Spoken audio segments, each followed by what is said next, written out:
Welcome to mid-January. How many of you have already broken your New Year's resolution? Raise your hand and be honest. This time of the month, most people are feeling like failures because they couldn't sustain a simple promise to themselves. It happened last year and the year before. And if you raised your hand, don't worry. You're most people. The challenge we have is not a lack of discipline, but rather that we've been under such sustained demand for months, some of us for years, and we haven't taken the time for ourselves, and we're on the brink of a burnout. When we can't stick to a resolution, whether it's reading for 15 minutes a day, working on our development plan to get that promotion, that difficulty is not a flaw, it's a signal. Hear me out. I'm TrekHer Wilson, your certified nature therapy guide. And in working with leaders and teams through nature connection experiences, I've identified 3 patterns you need to know about. We all love lists, right? First, when people struggle to stick to a New Year's resolution, it's usually not a motivation issue, it's capacity.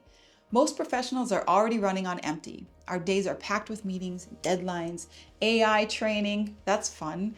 Our attention is pulled in 10 different directions, and there's very little recovery time built in. And over time, our bodies realize that and we adapt to that, staying on a high alert. And in practical terms, that really looks like answering your emails immediately or saying yes before checking your calendar. Now, add a resolution on top of that, improving relationships, exercising regularly. Those aren't big asks, but they do require spare attention and energy. And if there isn't any, follow through doesn't happen.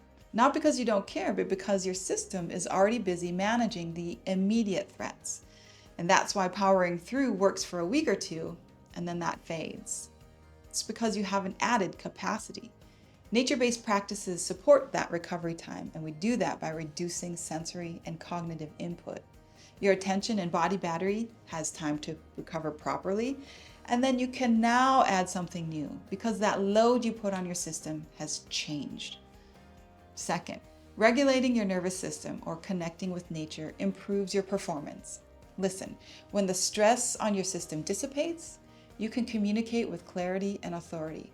Your recovery time after a stressful event shortens, and your decisions hold up better under pressure. And these changes show up in work settings. Several clients have reported that difficult conversations become easier in the days following a session with me. They, for example, can manage their manager better. They can set clear boundaries, and they can decline additional requests without over-explaining or apologizing. Their ability to set boundaries changed because reactivity dropped, and they allowed their bodies to exit that activated state. Third, guided time in nature removes performance pressure. If you're like me, it's tiring to be on all the time. But my sessions are non-performative. As your guide, I provide the space and psychological safety for you to be yourself in nature. And in doing so, we create more capacity. And that carries on into the daily and professional context in the ways we already discussed.